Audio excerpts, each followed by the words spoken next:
যে এত রোগী আসতেছে এই জায়গায়, এই রোগীগুলোতে কোথায় চিকিৎসা নেবে? অনেকে রোগীরা কষ্ট পাচ্ছে একটাই কারণ, রোগীরা একটাই কারণে কষ্ট পাচ্ছে। অনেকে চাইতেছে যে আপনারা ওরা ওইখানে দাঁড়ায় আছে, এই কারণে এই গেটটা বন্ধ আছে। ওরা সরে গেলে কিন্তু নিরাপত্তা নিশ্চিত হয়ে যায়। এখন অ্যাকিউট অ্যাপেন্ডিসাইটিস নিয়ে একটা ঢাবি পেশেন্ট আসছিল, ওনার সাথে দুইজন ছিল। এখন ওনাকে একটা মেডিসিন প্রেসক্রাইব করা হয়েছে, যেটা সাপ্লাই আমাদের ডিএমসিতে নাই। এখানে প্রতিদিন হাজার হাজার রোগী সেবা নেয়, একটা মেডিসিন না থাকা খুব অস্বাভাবিক কিছু না।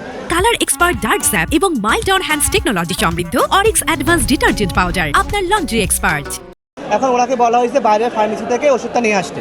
এখন আমাদের ডিএমসির বাইরে মিনিমাম 1-200 ফার্মেসি আছে। উনি কয়েকটা ফার্মেসি দেখে হয়তো ওষুধটা পায়নি, তখন উনি এসে আমাদের ডক্টরদের উপর চড়া হয়েছে। উনি এমনভাবে বলা শুরু করছে যে তুই এই ওষুধ কেন, কোন ওষুধ লিখছিস, কোনো জায়গায় পাচ্ছি না। আর উনি সরাসরি ডক্টরদের ওষুধ কোম্পানি দালাল বলা শুরু করছে।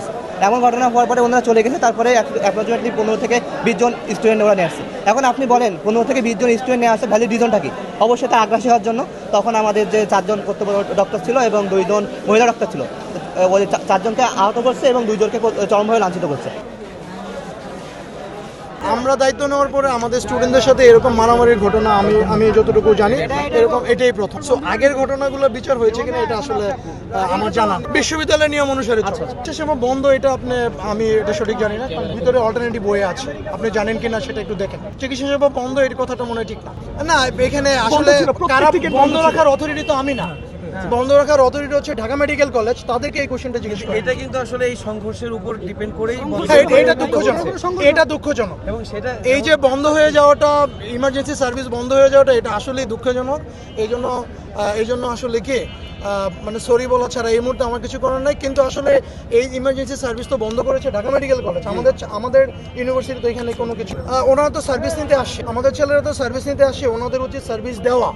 তাহলে এখন এখানে ভুল বোঝাবুঝি হয়েছে, কিছুক্ষণের জন্য এই সার্ভিস বন্ধ ছিল, এটা দুর্ভাগ্যজনক। আমরা সবাই চলে যাই এখান থেকে।